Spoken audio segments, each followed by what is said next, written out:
Bene data ndabashuje cyane mu izina ry'Umwami wacu Yesu Kristo. Ushers. Protocol. No walking. Turabasaba kugira ngo namwe mushake imyanya. No children. Abana mushake imyanya mwicare he kugira abantu bagendagenda mu materaniro. Duka. Mwihute cyane. Uganda. Duka. No children. No walking. Tugiye gusaba cyane cyane abantu bari aha ngaha n'abaprotokolo bari mu miryango mushaka ahantu buri muntu abona umwanya abana batuze kugira abantu bagendagenda mu materaniro. Pastors, thank you for inviting us. Abashumba mwakoze cyane kutwakira. My friend Emmanuel, my friend Gabriel, inshuti zanjye Manuel, Gabriel, George, n'umudamu we. Wow. Barakoze cyane kutubera ibiraro kugira ngo tuba aha ngaha uyu munsi wa none. Thank you. Barakoze cyane. It is a great privilege and honor for me to be here. Ni umugisha rero kuri jye cyane kubana namwe uyu munsi. This is my third time this year. Ubu ni inshuro ya gatatu muri uyu mwaka to Rwanda. Kugira ngo abe aje mu Rwanda. I am learning to love the people of Rwanda. Natangiye gukunda cyane abantu bo mu Rwanda. You have a beautiful country. Ufite igihugu cyiza cyane. Beautiful. Igihugu cyiza cyane. And a beautiful culture. Kandi nanone mufite umuco mwiza. Beautiful clothes. N'uburyo bwiza bw'ambaramo. Beautiful singing. Uburyo bw'igitangaza muririmbamo. Bwiza cyane. But now, listen. Noneho mutega amatwi. I'm from America. We araturuka mu gihugu cya Amerika. I'm 63 years old. Ubu ngubu afite imyaka 63. I've been married. Amaze igihe kinini nashatse. 42 years. Mu gihe kingana n'imyaka 42. My wife. Afite umudamu umwe. Afite umudamu akunda cyane.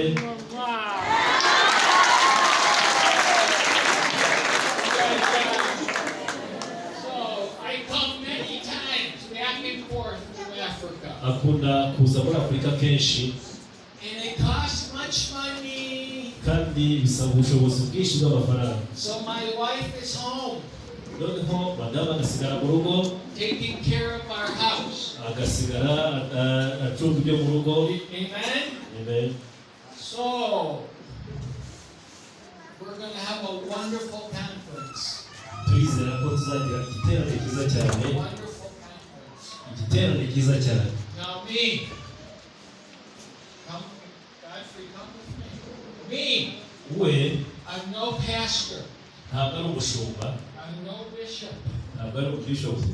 I'm going to be truthful with you. We azaba ari Kristo nkawe.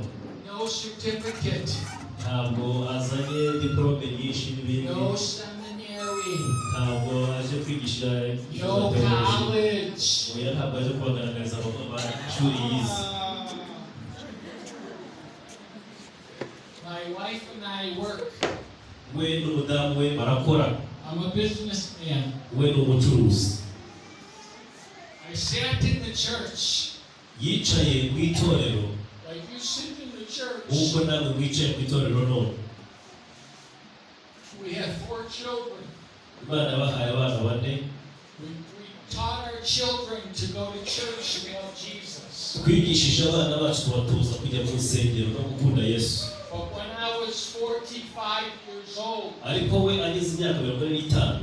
Too much trouble. Haza ibibazo byinshi cyane. Too much pain. Haza umubabaro ukomeye. Came into my life. Biza mu buzima bwe. I did not know ntacyo yari azi. that I would come to Africa. Ntabwo yari yageze agira n'inzozi zivuga ko atugeraza muri Afurika. I did not know that I would preach His word. Ntabwo nari nzi ko nzigera mvuga ubutumwa bwiza. Maybe many of you ariko kenshi cyangwa benshi mwe have troubles in your life. Ntabwo ufite ibibazo mu buzima bwanyu. You have hurts. Mufite ibikomeretsa imitima yanyu. Maybe marriage trouble. ukaba ufite ibibazo mu muryango, Maybe family trouble. ibibazo mu muryango, Maybe money trouble. cyangwa ibibazo by'amafaranga, Maybe sickness cyangwa ufite trouble. ikibazo cy'uburwayi, Maybe broken heart. cyangwa umutima ufite ibikomere Rwanda. kubera ibibazo byabaye mu Rwanda. Broken hearts. Abantu benshi bafite ibikomere mu mitima yabo. God suffered me. Imana yamuteje uwo mubabaro. He took me very Imana iramumanura imucisha bugufi cyane to humble me. kugira ngo imucishe bugufi mu mutima we, To teach me kugira ngo imwigishe, what He wanted me to take to the people. kugira ngo Imana imuhe ubutumwa akwiriye gushyira abantu bayo. So I am here Uyu munsi ari hano to share with you, kugira ngo dusangire, to give you testimony, kugira ngo mbahe ubuhamya, to help you understand, kugira ngo mbafashe gusobanukirwa, so that you can get free. kugira ngo nawe ushobore kubohoka. Even as a Christian, Niyo waba uri umukristo, you can be in bondage ushobora kuba uri umukristo kandi uboshye because you don't understand truth. kuko udasobanukiwe ukuri. You maybe have salvation, Ushobora kuba ufite agakiza, you love Jesus, ukunda Yesu, but why do you have so many troubles? ariko ukaba uhura n'ibibazo byinshi cyane. In John chapter 8, Muri Yohana ibice 8, Jesus said to His disciples, Yesu yabwiye abigishwa be to you, ngo mwebwe, to the disciples that were with Him, icyo gihe Yesu yabwiraga abigishwa bari to kumwe the nawe, people, He said, if you continue in my word, arababwira ngo nimuguma mu ijambo ryanjye, you are my disciples indeed. namwe muzaba abigishwa banjye nyakuri. To continue in His word is to live how He taught us how to live. Kuguma mu ijambo ry'Imana ni ukubaho ubuzima nk'uko Kristo yigishije And abantu, if you live for God like I showed you, ni ukubaho nk'uko Imana yifuza kubaho. you are my disciples. Muzaba abigishwa banjye And you shall know the truth, kandi muzamenya ukuri, and the truth will make you free. ukuri kuzababatura. My friends, Inshuti zanjye, when I was in my mid-40s, ari mu myaka y'40, I went to church my whole life, yajyaga mu rusengero mu buzima bwe bwose. and I woke up one day Umunsi umwe abyutse in a period of my life muri icyo gihe cy'ubuzima bwe, with too many sorrows, afite agahinda n'umubabaro mwinshi, too many pains, afite umubabaro mwinshi, too many troubles. afite ibibazo byinshi cyane. God took me on a journey. Imana imutwara mu rugendo. He suffered me much Imana isa naho imubabaza cyane, to put me to my knees, ariko Imana ashaka kugira ngo ucishe bugufi umutima we, so I would humble myself kugira ngo ashobore guca bugufi muri we, and seek His way noneho ashake kumenya and inzira seek z'Imana, His truth. amenye ukuri kw'Imana. And only in my suffering, Kandi ibyo byabaye mu cya gihe cyawe cyo only in kubabara, my pain, muri cya gihe cy'umubabaro mwinshi, did I say, Jesus, noneho agira igihe arengura ati Yesu, show me my heart. nyereka umutima wanjye. Why do I have too many troubles? Ndavuga ngo Mana, ni iki gitera kugira ngo ngire ibi bibazo bingana bitya? I go to church, I said. Buri cyumweru njya mu I rusengero, give money in the offering, bavuga gutura nanjye hano ngatura, but I had too many troubles. ariko mfite ibibazo byinshi. Jesus, I am not free. Aravuga ati Yesu, ndaboshywe. And I was on a journey. Ariko Imana irimo kuntwara muri urwo rugendo, Deep suffering of life. inshisha mu gutotezwa k'ubuzima To bukomeye, seek this Lord Jesus, kugira ngo nshake mu maso ha Yesu, who you and I call King of Kings. aho twita umwami w'abami. So my life Mu buzima bwe, mu buzima bwe is not my life anymore. ntabwo bukiri ubwe uyu munsi. I come to share with you Rero ari ahangaha ashaka kugira ngo musangire what I have discovered in His truths icyo dusangire, icyo namenye mu kuri ijambo to ry'Imana, help you be free. kugira ngo ushobore kubaturwa ubohoke. Amen. Amen.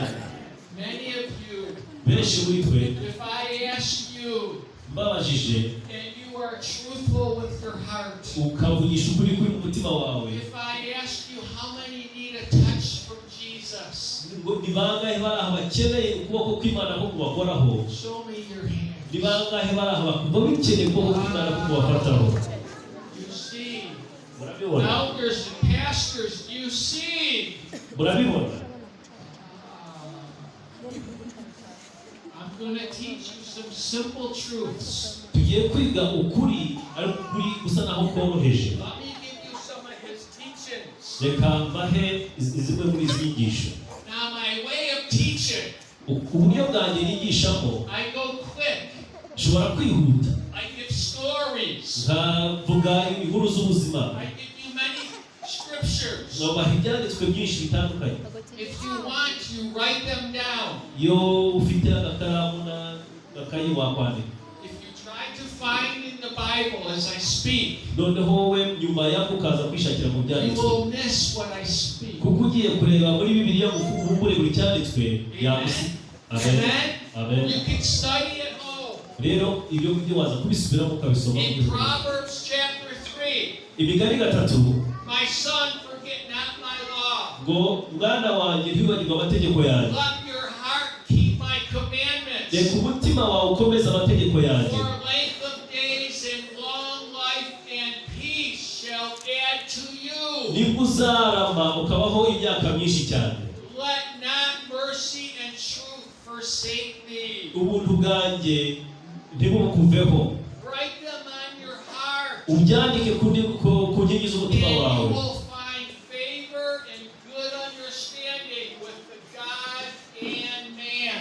Nibwo uzabona gutona imbere y'Imana n'abantu. Proverbs 3:13. Imigani 3:13. Happy is the man who finds understanding. Ngo umunyamahirwe ni umuntu ubona kujijuka. Proverbs 4:7. Imigani 4:7. With all your getting, get understanding. Ngo ibyo ukenera byose, ibyo wifuza byose, bifuza cyane Proverbs kumenya. 23:23. Imigani 20:21. By truth. Mu kuri Whatever you do, get true. ibyo ushakisha, ibyo ukora, ibyo ugeraho byose And don't cyane sell kumenya. it. Keep it in your heart. Ukuri we gutakaza kubike mu mutima wawe. Hosea 4:6. Yesaya Hosea 4:6. Hosea 4:6.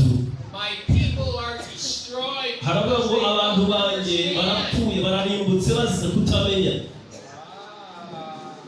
Psalms 15. Zaburi 15. Lord, Mwami who shall abide in your holy ninde tabernacle? uzaba mu ihema ryawe ryera? Who shall dwell in your holy hill? Ninde uzazamuka akaza ku musozi wawe wera? He that walks righteously Ni uwo nguko ibyo gukiranuka and lives righteously akabaho mu buzima bwo gukiranukira and speaks truth in his heart. akavuga ukuri nk'uko kuri mu mutima we. My friend, Inshuti zanjye I am from a different tribe.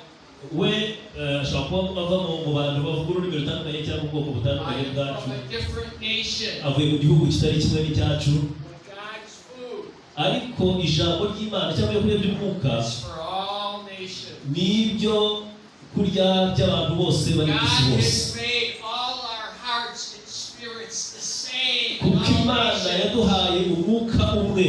And because I bring His food, Kuko isenga kugira ngo Imana ibe ibyo kurya by'ubugingo, His word, ijambo ryayo not Joe's word, ntabwo ari amagambo ye, not Joe's America, ntabwo ari ay'Abanyamerika, not Joe's culture, ntabwo ari ay'umuco wanyu, but His truth ariko niko kuri.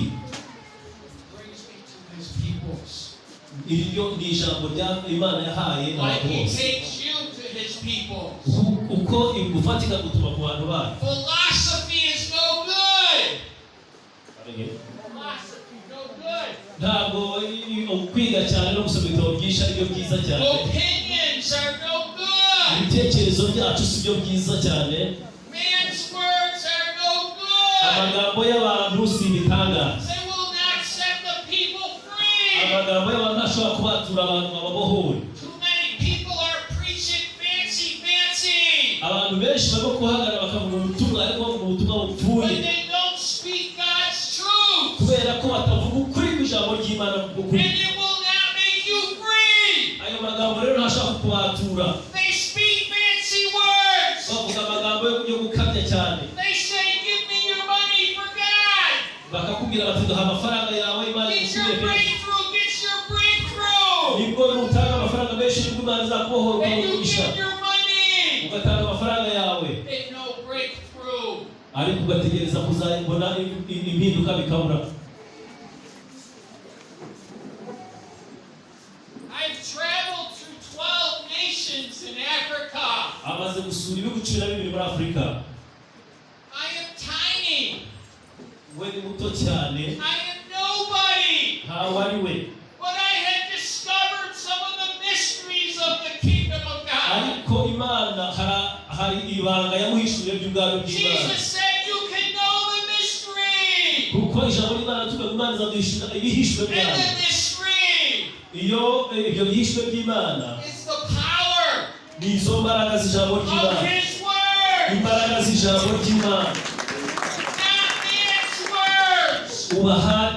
Wumvire ijambo ry'Imana. God's words. Ijambo ry'Imana In the trouble. mu bibazo We go to church for many years. usanga abantu tujya mu rusengero imyaka myinshi And you have chains. ariko uracyaboshwe. You're in bondage sometimes. Hari iminyururu ikigufashe Because you don't differentiate kuko utaratandukanya the difference between your culture and truth. utaratandukanya itandukaniro hagati y'umuco wawe n'ukuri kw'ijambo ry'Imana. We don't want to change what we think. Abantu kenshi ntabwo dushaka guhindura ibyo dutekereza, We don't want to change what we believe. ntabwo dushaka guhindura ibyo twizeye. We go to church. Tujya mu rusengero, I went to church my whole life. nawe ubwe yajyaga mu rusengero imyaka I yose, sat in the church. akicara mu rusengero, The preacher was preaching. umwigisha agahagarara akigisha, I heard the words, akumva amagambo y'umwigisha, but I did not put the words in my heart ariko ntiyigeze afata rya jambo ngo arishyire mu mutima we, because I was thinking of my money. kuko nabonaga bari mu gutekereza ku mafaranga I yanjye. was thinking of my cows. Nanjye ubwanjye nkitekerereza inka zanjye I nasize, was thinking of my lands. nkitekereza ubutaka bwanjye I mfite was ngomba gushaka thinking uko of bubyaza my umusaruro, buildings. ngatekereza uko nakemura ibibazo byanjye. And just because you sit in the church Rero kuko uba uri mu rusengero and you hear the words ukumva ijambo ry'Imana, will not make you free. ibyo ngibyo byakubohora.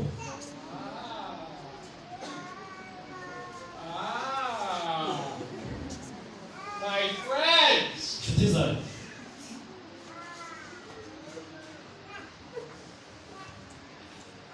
we are here 4 days. turi aha ngaha iminsi ine, uvuga ngo uyu munsi ugera kwa gatatu, You want to see the hand of Jesus? muzabona ukuboko k'Umwami Imana. The blind see, Impumyi zirabona, the deaf hear, abapfuye amatwi barumva, the sick healed, abarwayi barakira, broken hearts healed. imitima ikomeretse irabomorwa. We are going to see Jesus. Tuzabona Yesu, Not because of me, atari we wabikoze,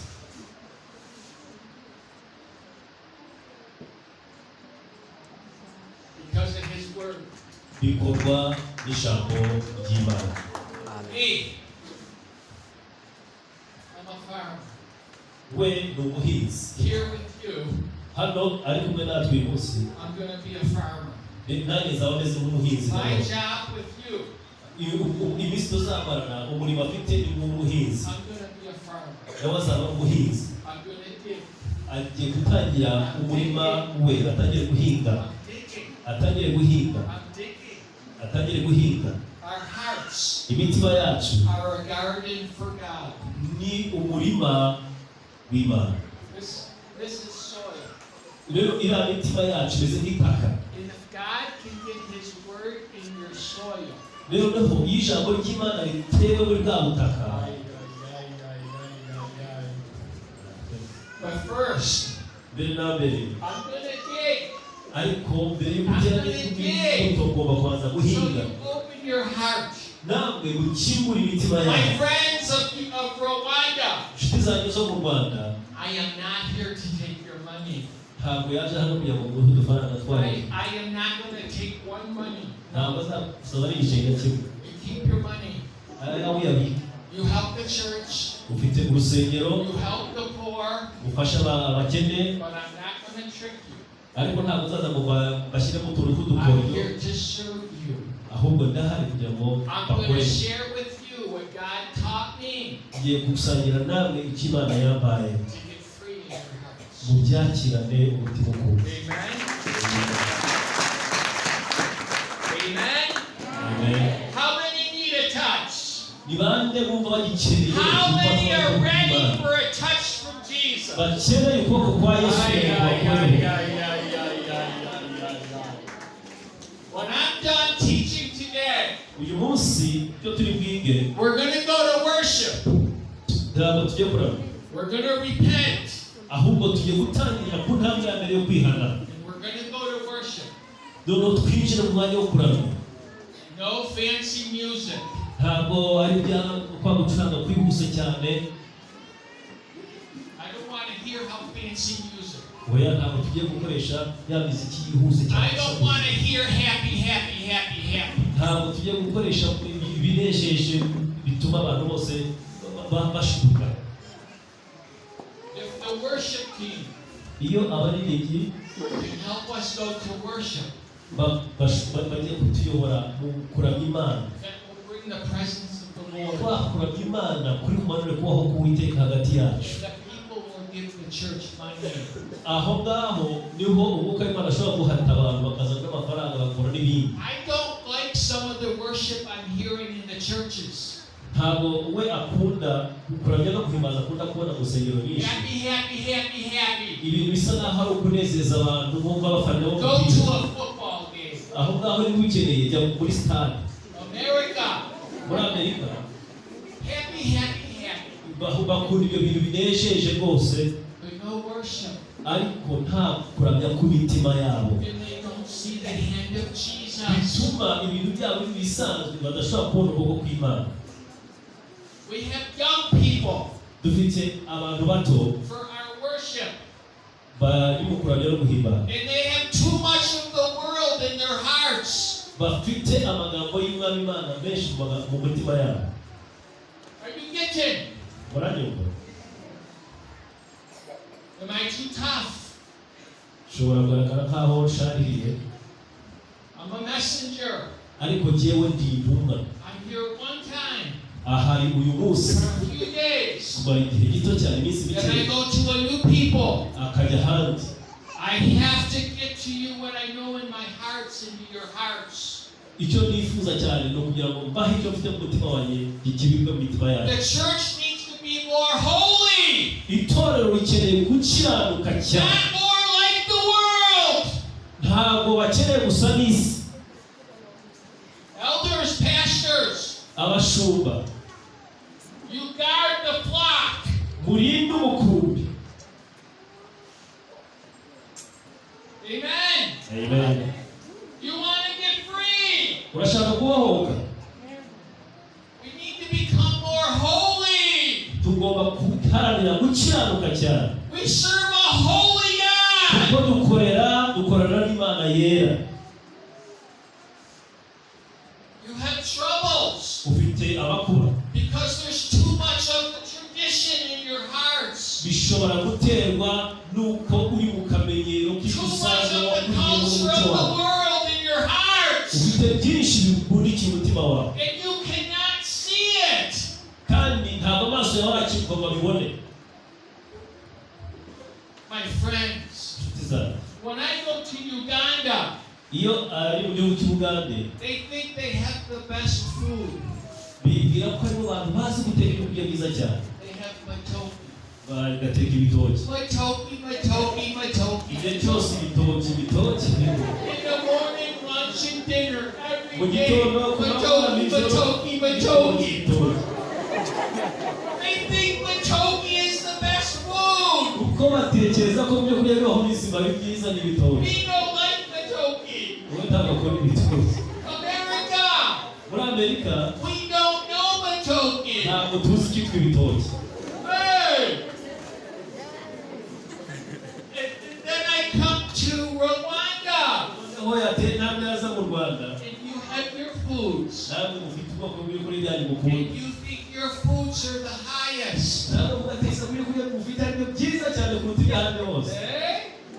Ese siko kuri. And then I go to Congo. None waje ubundi akajya muri Congo. Fufu. Ay. Fufu. Babita ngo ni fufu. You know fufu. Murabizi fufu murayizi? Congo. They think their food is the best. Fufu ni umugari. Hey, fufu. Fufu umugari iteka ryose. And then the Chinese. None abashinwa bo They think their food is the best. bakavuga ati byacu rwose biruta ibihande hose. And then the Italians. Abataliyani nabo bati no. They have their macaroni. Bakunda makaroni cyane. They think their food is the best. Bagatekereza ko makaroni ari byaruta ibindi byose And rwose. then America.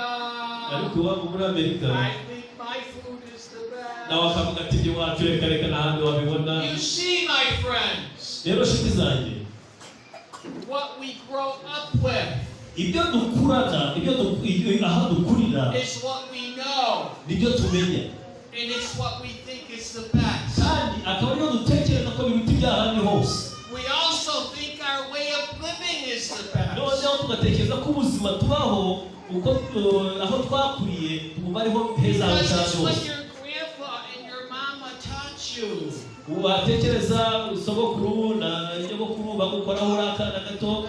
But when we say yes to Jesus, Noneho umunsi twavuze ngo yego tukemerera when we Kristo say, Jesus, I need life, ukavuga ati Yesu nkeneye umucyo w'ijambo ryawe, I want to go to heaven, ndashaka kujya muzajyane mu I ijuru, need my sins free. nkeneye ko ibyaha byanjye We bikurwaho, say yes, Jesus. tukemerera Yesu. But now it is a journey. Ariko tuba dutangiye urugendo. Now we have to let His words change Rero us. tugomba kwemera ijambo ry'Umwami Imana rikaduhindura. Haleluya.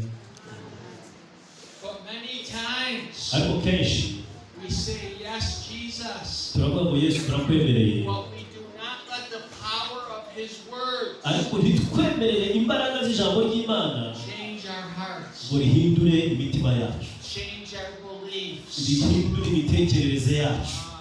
My brothers and sisters, Bene data, there is a battle. hari urugamba ruhari, There is a battle for your soul. hari urugamba mu bugingo For my bwacu, soul and your ku soul. bugingo bwanjye ndetse n'ubwawe. The battle is between light and darkness. Urugamba ruhari ruri hagati y'umucyo n'umwijima, Between God's word, truth, ruri hagati y'ijambo ry'Imana, umucyo umurikira isi, and the kingdom of darkness. hagati y'ubwami bw'Imana There is a n'ubw'umwijima. battle. There is a Hari battle. urugamba rukomeye. The kingdom of darkness. Ubwami bw'umwijima The devil has power. nabwo na Satani bafite ubutware. How does he have power over you and me? Ese Satani atugiraho imbaraga gute nawe? Listen, Mutega amatwi. Jesus said, I am truth, I am life. Yesu yaravuze ngo ni njye nzira n'ukuri. Haleluya. Satan Satani is the father of all lies. ni se w'ibinyoma byose. He came to steal, kill, and destroy our Yaje lives. kwiba, kwica no kurimbura. The power Imbaraga, that the kingdom of the devil has over you and me ubutware cyangwa ubushobozi imbaraga z'ubuzima zitugiraho is by getting you and me to believe something that is different than what God says. ubwo butware bw'umwijima bushingira ku kinyoma Satani adushyiramo ntitwemere ukuri kw'ijambo ry'Imana. But because we are stubborn, Ariko iyo tunangiye imitima yacu we will not change to God's ways. ntabwo kunangira imitima kwacu kuzahindura inzira We go z'Imana. to church, Tujya mu rusengero right? Yay, Jesus. tukavuga ngo Mwami Yesu turemeye, I love you, Jesus. I love you, Jesus. Mwami Yesu ndagukunda, Mwami Yesu ndagukunda. But we don't repent Ariko imitima yacu ntiyihanire from the kureka, wrong ways of living. tugakomeza tukabaho mu buzima bwacu. My friends, are you getting? Bene data turi kumwe, hari icyo mwumva? Are you getting? Muranyumva? When trouble comes, iyo ibibazo bije Africa people are good at praying. mu gihe cy'ibibazo abanyafurika